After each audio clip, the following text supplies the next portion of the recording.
అందరికీ నమస్కారం. Welcome to మనం టీవీ. నేను మీ పవన్ బేస్వాడ. మనతో పాటు స్టూడియోలో అందుబాటులో ఉన్నారు ప్రముఖ సామాజిక రాజకీయ విశ్లేషకులు అప్సాన్ రాయేష్ గారు. సార్ నమస్తే. రఘురామకృష్ణరాజు కస్టోడియల్ టార్చర్ కేసులో ఇప్పటికే కొంతమంది అరెస్ట్ అయ్యారు, ఇంకా కొంతమంది విచారణ జరుగుతూ ఉంది. నిన్న గుంటూరు ప్రభుత్వ ఆసుపత్రి డాక్టర్ ప్రభావతి గారిని విచారణ కోసం పోలీసులు పిలిపించడం జరిగింది. ఈ నేపథ్యంలో గాయాలని గుర్తించలేను, నేను గైనకాలజిస్ట్ అంటూ ప్రభావతి గారు చెప్పిన ఆ విచారణలో చెప్పిన కొన్ని అంశాలు చర్చనీయాంశం అవుతున్నాయి. ఈ వ్యవహారాన్ని ఎలా చూడాలి, ప్రభావతి గారు చెప్పినటువంటి ఆ అంశాన్ని ముఖ్యంగా ఎలా చూడాలి? డాక్టర్ ప్రభావతి గారు గుంటూరు జనరల్ హాస్పిటల్ డాక్టర్గా నాకున్న సమాచారం మేరకు ఆమె మంచి సమర్థురాలైన డాక్టర్గానే నేను విన్నా. అంటే తన ప్రొఫెషన్లో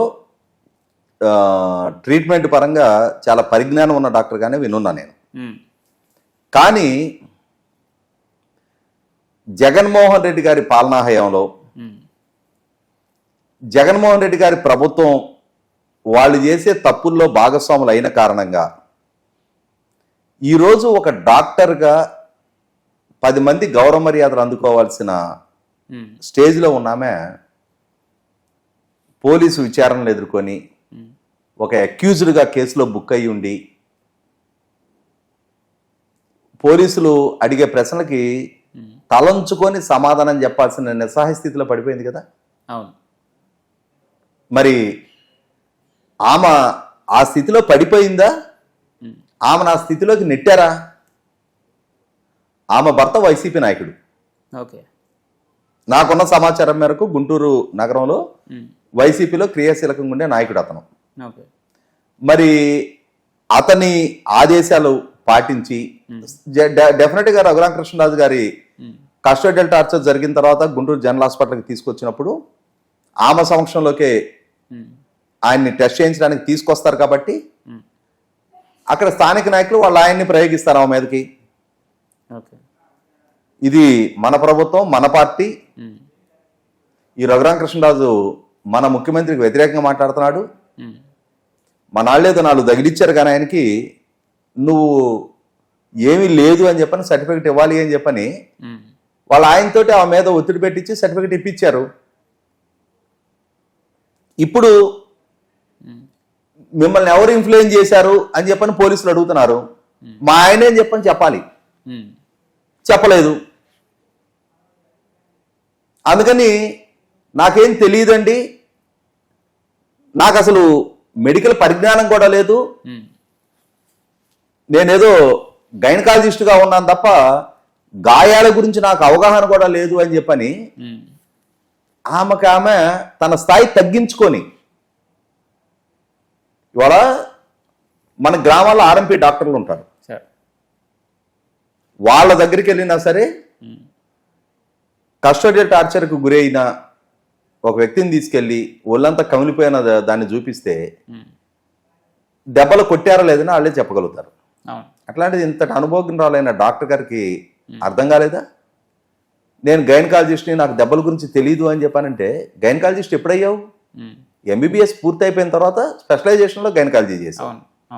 కానీ ఎంబీబీఎస్లో మొదటి సంవత్సరంలో నేర్చుకునే కదా ఇవన్నీ కూడా.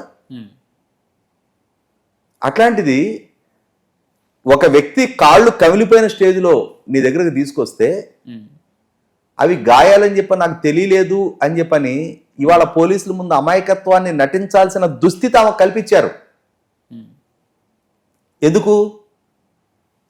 అయితే భర్త మీద చెప్పాలి, అందుకని చెప్పని అమాయకత్వాన్ని నటించేస్తే ఏమవుద్ది? భర్త మీద చెప్పుద్ది. జనరల్గా ఏం జరుగుద్ది?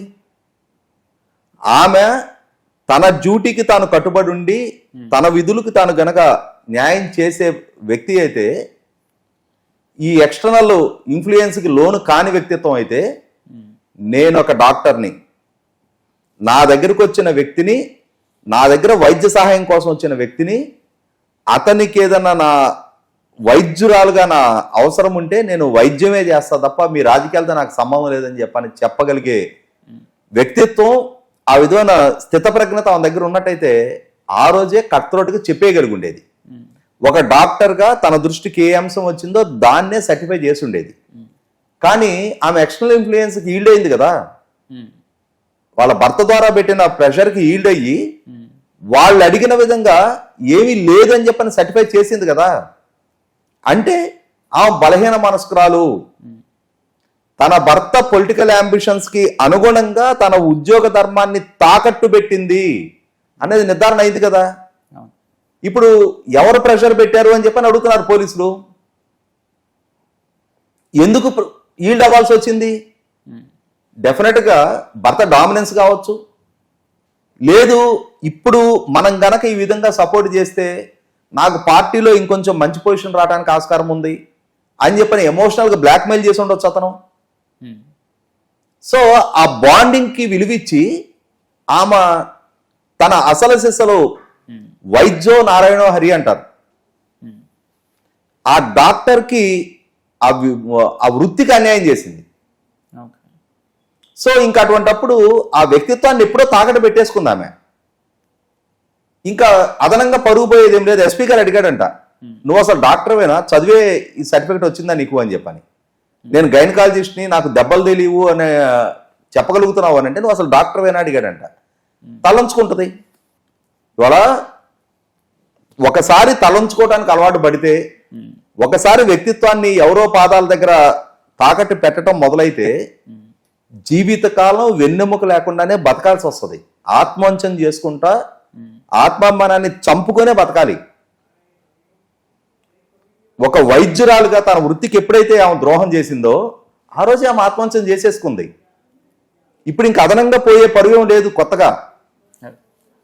100కి 100 పాళ్ళు ఒక డాక్టర్ని ఆ స్థితికి దిగజార్చిన విషయంలో మాత్రం జగన్మోహన్ రెడ్డి గారి దగ్గర నుంచి ఆమె భర్త దాకా అందరు బాధ్యులే.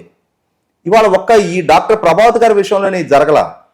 జగన్మోహన్ రెడ్డి గారి పాలనా హయాంలో చాలా మంది అధికారులు, ఐఏఎస్ అధికారి లక్ష్మీ షా దగ్గర నుంచి మొదలు పెడితే తిరుపతి పార్లమెంట్ ఉప ఎన్నిక సందర్భంగా ఆ రోజు తిరుపతి ఈఆర్ఓగా ఉండి తన లాగిన్ ఐడిని వేరే వాళ్ళకి షేర్ చేశాడు. ఆ షేర్ చేయటం వల్ల 30,000 దొంగ ఓటర్ ఐడీలు డౌన్లోడ్ చేసుకొని దొంగ ఓటర్ ఐడీలు ముద్రించి ఎన్నికల్ని ఒక అపహాస్యంగా మార్చారు అని చెప్పని ఎలక్షన్ కమిషన్ విచారణ చేసి నిర్ధారణ చేసుకొని అక్కడ ఐఏఎస్ అధికారి లక్ష్మీ షాని సస్పెండ్ చేసింది. అక్కడి తిరుపతి డిప్యూటీ మున్సిపల్ కమిషనర్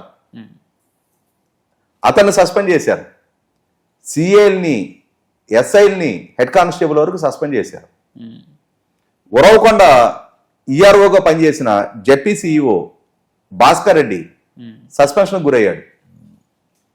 ఇట్లా ఎంతమంది అధికారులు జగన్మోహన్ రెడ్డి గారి పాలనా హయాంలో బలిపశువులకు మారారు. ఇవాళ జగన్మోహన్ రెడ్డి గారి ఆదేశాలు పాటించినందుకు పిఎస్ఆర్ ఆంజనేయులు ఇదే కేసులో అక్యూజ్డ్గా ఉన్నాడు. పివి సునీల్ కుమార్ ఇదే కేసులో అక్యూజ్డ్గా ఉన్నాడు. విజయపాల్ రిటైర్డ్ డిఎస్పి, ఏఎస్పి, ఆయన అరెస్ట్ అయ్యి జైలుకి వెళ్ళి బెయిల్ మీద బయటకు వచ్చాడు. కాదంబరి జత్వానీ కేసులో కాంతిలాల్ రాణా టాటా మొన్నటి వరకు తలెత్తుకొని సగర్వంగా విజయవాడ కమిషనర్గా ఉన్న ఆయన ఇవాళ సస్పెన్షన్లో ఉన్నాడు. విశాల్ గున్ని సస్పెన్షన్లో ఉన్నాడు. అదే కేసులో పిఎస్ఆర్ ఆంజనేయులు కూడా అక్యూజ్డ్గా ఉన్నాడు. చాలామంది సిఐలు, ఏసీపీ స్థాయి అధికారులు సస్పెండ్ అయి ఉన్నారు, కేసులు నమోదై ఉన్నాయి. రాష్ట్ర వ్యాప్తంగా కొన్ని 100 మంది బిఎల్ఓలు సస్పెండ్ అయి ఉన్నారు. వీళ్ళ ఆదేశాలు పాటించినందుకు 970 మంది వాలంటీర్ల మీద కేసులు నమోదైనాయి. ఇవాళ డాక్టర్ ప్రభావతి కూడా కొండవీటి చేంతాడంత లిస్ట్ ఉంటే వాళ్ళలో ఒక ఆమెమా అంటే వాళ్ళ రాజకీయ ఎజెండాకి ఇంతమందిని బలిపశువులుగా మార్చారు. వాళ్ళ ఆదేశాలు పాటించిన పాపానికి మరి ఆ పాపంలో భాగస్వాములు అయినందుకు ఖచ్చితంగా ఆ పాపభారాన్ని మోసే తీరాలి. ఇవాళ ఒక డాక్టర్గా గౌరవప్రదంగా 10 మంది గౌరవ మర్యాదలు అందుకొని ఆమె నడిచి వస్తుంటే లేచి నిలబడాలి ప్రజలు. ఇవాళ ప్రత్యక్ష దేవుళ్ళుగా చూస్తాం డాక్టర్లని, ప్రాణాలు కాపాడేవాళ్ళు వాళ్ళు. అటువంటి వృత్తిలో ఉన్నామే వాళ్ళ ఒక దోషిగా, అక్యూజ్డ్గా విచారణను ఎదుర్కొనే దుస్థితి కల్పించిన ఘనత మాత్రం జగన్మోహన్ రెడ్డి గారి ప్రభుత్వానికి, జగన్మోహన్ రెడ్డి గారి ఆదేశాలు పాటించిన నాయకులకి, దాన్ని అమలు చేసిన అధికారులకి, ఆఖరికి ఏమనే విధంగా మౌలు చేయించిన ఆమె భర్తకి కూడా క్రెడిట్ దక్కుద్ది. Right, thank you so much.